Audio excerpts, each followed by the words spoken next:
আল্লাহ তাআলা আমাদেরকে আরাফার রোজাটা রাখার তৌফিক দান করুন, সকলে বলি আমিন।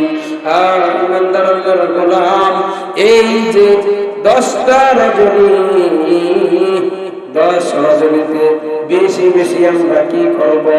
ইবাদত বন্দেগী করব। কি ইবাদত বন্দেগী করব? আপনি আল্লাহ রাসূল সাল্লাল্লাহু আলাইহি ওয়াসাল্লাম বলেন, কেউ যদি ফজরের নামাজের পর, কিসের পরে? ফজরের নামাজের পর আউযু বিল্লাহি বিসমিল্লাহর সাথে সূরাতুল ইখলাস, কোন সূরা? সূরাতুল ইখলাস তথা কুল হুয়াল্লাহু আহাদ কয়বার করে? 11 বার পাঠ করবে। ওই 11 বার পাঠ করার বদৌলতে আল্লাহ তাআলা তাকে সারা দিন বিভিন্ন ধরনের গুনাহ থেকে আল্লাহ হেফাজত করবেন, বলি সুবহানাল্লাহ। প্রতিদিনে ফজরের নামাজের পর 11 বার সূরাতুল ইখলাস পাঠ করার তৌফিক আল্লাহ তাআলা আমাদের সবাইকে দান করেন, বলি আমিন। আর এই দিনে আমরা কি আমল করব?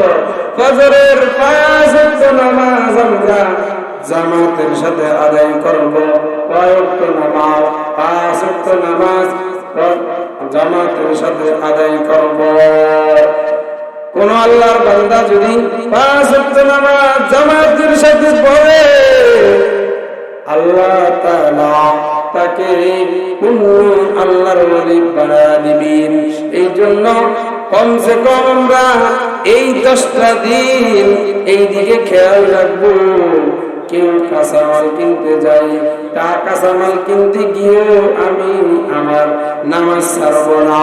আমরা কোরবানির গরু কিনতে যাব, গরু কিনতে গিয়েও নামাজ ছাড়ব না। আমরা যদি ক্ষেত খামারে কাজ করি, কৃষি কাজ করি, সেখানে গিয়েও নামাজ ছাড়ব না। নামাজের সময় হলে সময় মতো আমরা নামাজ পড়ে নিব। রিক্সাওয়ালা তার রিক্সা বন্ধ করে উত্তমত সময় মতো জামাতের সাথে নামাজ আদায় করে নেবে। ওই ইমানদার আল্লাহর গোলাম, কেউ যদি কোটি কোটি টাকার মালিক হয়, আর যদি সে আল্লাহর হুকুম রাসূলের বিধান অনুযায়ী চলে, তাহলে কি হলো? সে দুনিয়াতে কামিয়াব হয়ে গেল। হ্যাঁ, এই লোকটা হলো দামি, যার নাকি হাজার লক্ষ কোটি টাকা আছে, তারপরেও সে আল্লাহকে ভুলে না। চলতে ফিরতে উঠতে বসতে সব সময় মাওলা পাকের ইবাদত বন্দেগী করে, তাহলে এই লোকটা দামি। অপরদিকে দেখা যায় একজন গরিব লোক ক্ষেত খামারে কাজ করে, দিন মজুর, রিক্সা চালায়, কিন্তু নামাজ পড়ে না, আমলের কাছে দিয়েও হাঁটে না। তাহলে ওই লোকটা কিন্তু ওই বড় লোকের চাইতে নিকৃষ্ট। কারণ কি? কারণ সে একদিক দিয়ে অর্থ নাই, অন্য দিক দিয়ে সে আল্লাহর হুকুম মানে না। তাহলে বুঝতে হবে, কেউ আছে টাকা পয়সা থেকেও আল্লাহর ওয়ালা হওয়া যায়, আবার টাকা পয়সা না থাকলেও আল্লাহর ওয়ালা হওয়া যায়। এমন রিক্সাওয়ালা পাওয়া যাবে যে নাকি কানের মধ্যে আজান আওয়াজ আসার পর তার রিক্সাটাকে বন্ধ করে দেয়, বন্ধ করে দিয়ে সে তাড়াতাড়ি করে নামাজ পড়তে চলে যায়। ওই ইমানদার আল্লাহর গোলাম, এই 10টা দিন হলো ইবাদত বন্দেগীর দিন। এই 10টা দিনের মধ্যে কোনো ধরনের গুনাহ করা যাবে না, কোনো ধরনের গুনাহের মধ্যে চড়ানো যাবে না। যত সম্ভব 24টা ঘন্টা আল্লাহ তাআলার ইবাদত বন্দেগীর মধ্যে থাকতে হবে। কি ইবাদত করবেন? ফজরের নামাজ আদায় করছে, ফজরের নামাজ আদায় করার পর নামাজের মুসল্লার মধ্যে বসিয়া আপনি 100 বার জিকির করেন, মাওলা পাকের জিকির করেন, লা ইলাহা ইল্লাল্লাহ, লা ইলাহা ইল্লাল্লাহ, লা ইলাহা ইল্লাল্লাহ, লা ইলাহা ইল্লাল্লাহ। মাওলা পাকের জিকির করার জন্য নির্দিষ্ট সময়ের দরকার নাই। মাওলা পাকের জিকির করার জন্য বসারও প্রয়োজন নাই, বসেও জিকির করা যায়, হেঁটে হেঁটেও জিকির করা যায়, উঁচু অবস্থায় জিকির করা যায়, উঁচুবিহীন অবস্থায় জিকির করা যায়। আপনি আপনার কাজ করবেন, সেখানেও আপনি জিকির করতে পারেন। আপনি ব্যবসা করেন, ব্যবসার কাজও আপনি গিয়ে জিকির করতে পারেন। আপনি গ্যারেজ পরিচালনা করেন, সেই কাজে গিয়েও আপনি জিকির করতে পারেন। আপনি রান্নার কাজ করবেন, রান্নার কাজ করা অবস্থায় আপনি মাওলা পাকের জিকির করতে পারেন। আপনি বাচ্চা লালন পালন করতেছেন, ওই অবস্থায় আপনি মাওলা পাকের জিকির করতে পারেন। আপনি কাঠমিস্ত্রি, ওই অবস্থায় আপনি মাওলা পাকের জিকির করতে পারেন। আপনি সমুদ্রের মধ্যে আছেন, সেখানে গিয়েও আপনি মাওলা পাকের জিকির করতে পারেন। আপনি গাড়ির মধ্যে আছেন, সেখানে গিয়েও মাওলা পাকের জিকির করতে পারেন।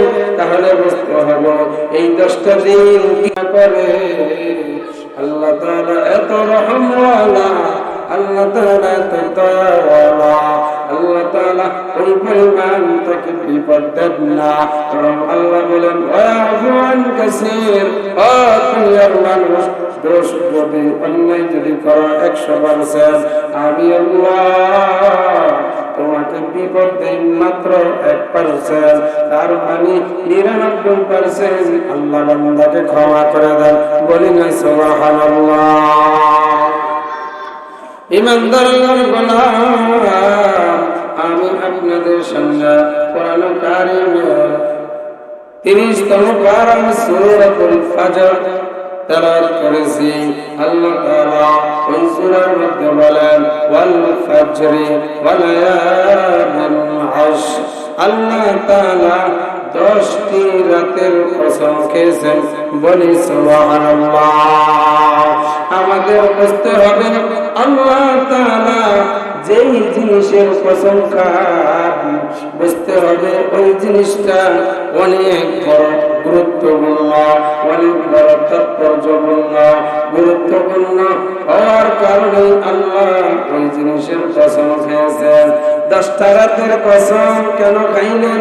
আল্লাহ তাআলার যেই মাস আছে আরবি মাস, এই মাস কয়টা? মাস হলো 12টি। মুহররম, সফর, রবিউল আউয়াল, এই 12 মাসের মধ্যে 4টা মাস আছে সবচেয়ে সম্মানিত, জিলহজ, জিলকদ, আর হলো মুহররম এবং সফর মাস, এই শাবান মাস, এই 4টা মাস গুরুত্বপূর্ণ মাস, সম্মানিত মাস। এই মাসের মধ্যে আবার একটা মাস হলো জিলহজ মাস। এই মাসের গুরুত্ব কি আরো বেশি। কত গুরুত্ব, কত গুরুত্ব! এই মাসের 10 রাত্রির কথা আল্লাহ তাআলা কোরআনে কারীমের মধ্যে আনছেন। সূরা ফাজরের মধ্যে আল্লাহ তাআলা বলেন ওয়াল ফাজরি ওয়া লায়ালিন আশর। এই সূরার একটা ফজিলত হলো এই জিলহজ মাসের যে ব্যক্তি চাঁদ অবলোকন করবে, জিলহজ মাসের চাঁদ দেখার পর সাথে সাথে ওই রাত্রিতেই যে ব্যক্তি নাকি সূরাতুল ফজর পুরোটাকে 7 বার তেলাওয়াত করবে, কয়বার? 7 বার তেলাওয়াত করবে। ওই 7 বার তেলাওয়াত করার বদৌলতে আগামী 1 বছর তার যত পেরেশানি আছে আল্লাহ তাআলা সমস্ত পেরেশানি দূর করে দিবেন। সুবহানাল্লাহ বলেন। তাহলে দুনিয়াতে এমন কোন মানুষ কি পাওয়া যাবে যে পেরেশানি মুক্ত থাকতে চায় না? না না, এমন কোন মানুষ খুঁজে পাওয়া যাবে না। বরং প্রত্যেকটা মানুষই চায় তার জীবনে কোন ধরনের পেরেশানি না থাকুক, তার জীবনে কোন ধরনের চিন্তা না থাকুক, তার জীবনে কোন ধরনের অশান্তি না থাকুক। এখন মনে করেন যে ব্যক্তিটা কি এই সূরাতুল ফজর 7 বার তেলাওয়াত করার বদৌলতে আল্লাহ তাকে কি রাখবেন? সব ধরনের পেরেশানি থেকে মুক্ত রাখবেন। এখন এই লোকটা দুনিয়ার পেরেশানি থেকে যখন মুক্ত হয়ে যাবে, আল্লাহ তাআলা এর বদৌলতে হতে পারে কবরের পেরেশানি থেকেও আল্লাহ তাকে মুক্ত করে দিবেন। বলেন সুবহানাল্লাহ। এই মাসের ফজিলত অনেক বেশি, অনেক বেশি। এই মাসের 1 তারিখ থেকে নিয়ে 9 তারিখ পর্যন্ত, ও বাবা কয় তারিখ পর্যন্ত? 1 তারিখ থেকে 9 তারিখ পর্যন্ত নবী করিম সাল্লাল্লাহু আলাইহি ওয়াসাল্লাম লাগাতার 9টা রোজা রাখতেন। বলেন কয়টা? 9টা রোজা রাখতেন। রাসূল করিম সাল্লাল্লাহু আলাইহি ওয়াসাল্লাম চিরাচরিত নিয়ম ছিল, তিনি প্রতি মাসে 3টা রোজা রাখতেন। আর সোমবার ইয়াউমুল ইসনাইন আর ইয়াউমুল খামিস, সোমবার এবং বৃহস্পতিবার আল্লাহর নবী সাল্লাল্লাহু আলাইহি ওয়াসাল্লাম রোজা রাখতেন। এখন নবী করিম সাল্লাল্লাহু আলাইহি ওয়াসাল্লাম জিলহজ মাসে 1 তারিখ থেকে 9 তারিখ পর্যন্ত 9টা রোজা রাখতেন। কেন রাখতেন বুঝতে হবে, এগুলোর গুরুত্ব এবং তাৎপর্য অনেক বেশি। এই মাসের 9 দিন একটা রাত্রিতে ইবাদত বندگی করলে লাইলাতুল কদরে দাঁড়িয়ে দাঁড়িয়ে বান্দা ইবাদত বندگی করলে যে সওয়াব পাবে, তার চাইতেও বেশি গুণ সওয়াব আল্লাহ তাআলা তার আমলনামায় দান করবে। বলেন সুবহানাল্লাহ।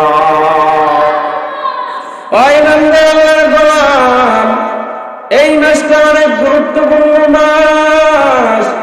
এই মাসটাকে খেলাধুলা কাটানো যাবে না। গুনাহ, হিংসা এবং কটূক্তি করা, গীবত শিকায়ত করে করে এই 10টা মাসের 10টা দিন নষ্ট করা যাবে না। আজকে হয়তো এই মাসের 28 তারিখ, আগামীকাল চাঁদ উঠতেও পারে, না উঠতে পারে। আমাদের সবার উচিত হলো কবে চাঁদ উঠবে ওই দিকে খেয়াল রাখা, যাতে করে চাঁদ ওঠার আগে আগে কিছু আমল আছে, ওই আমলগুলো আমরা যাতে করতে পারি। এখন আমরা যারা নবীজির উম্মত আছি, সম্ভব হলে এই 9টার রোজাই রাখবো। রোজা রাখলে লাভ না লস? লাভ। কি লাভ?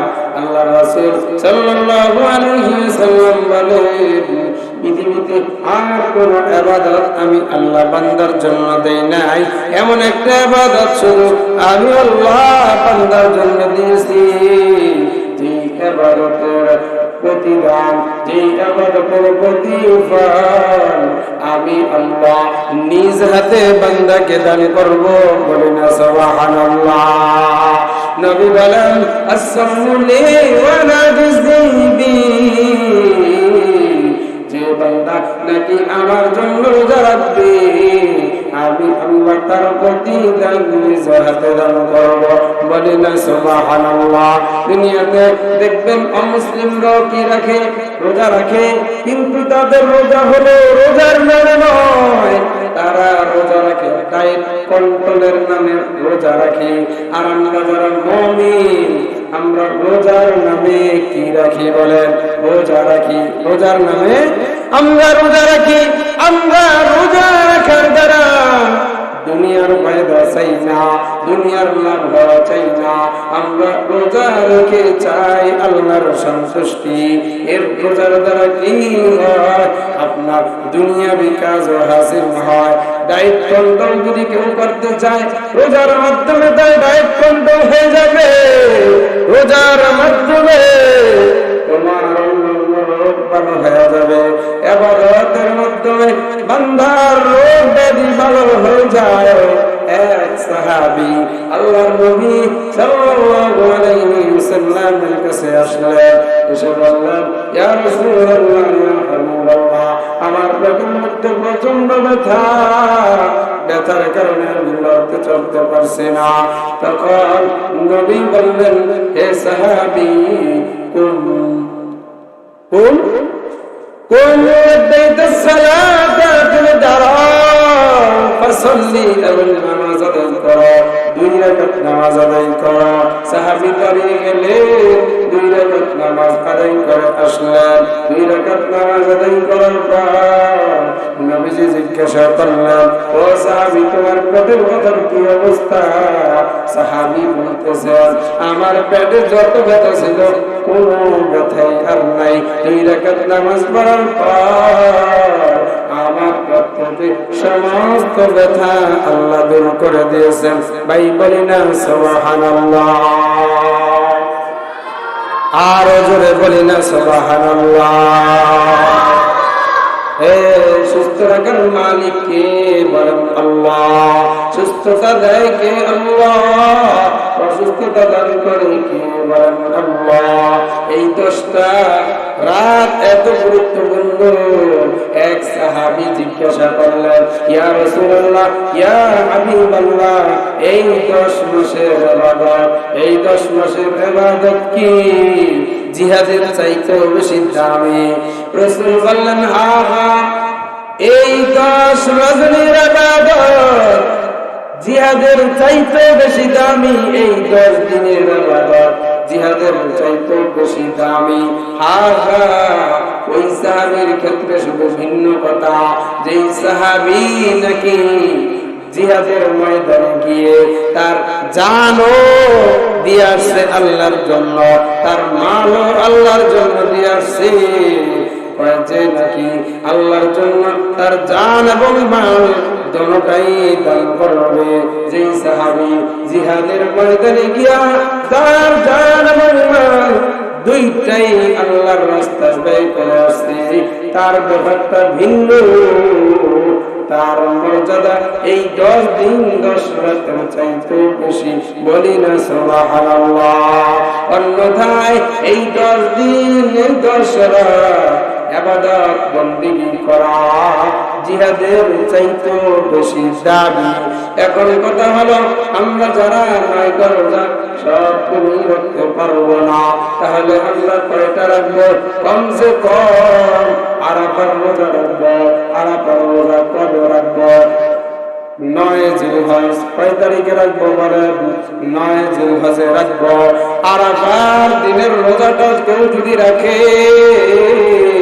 আল্লাহর নবী সাল্লাল্লাহু আলাইহি ওয়াসাল্লাম বলেন, তার পূর্বে এবং পরে 1 বছরের গুনাহ আল্লাহ তাআলা মাফ করে দিবেন। বলি না সুবহানাল্লাহ। এ বাবা, কত দিনের গুনাহ মাফ করবেন? পূর্বের 1 বছরের গুনাহ আল্লাহ মাফ করে দিবেন, পরের 1 বছরের গুনাহ আল্লাহ এই একটা রোজা পালন করার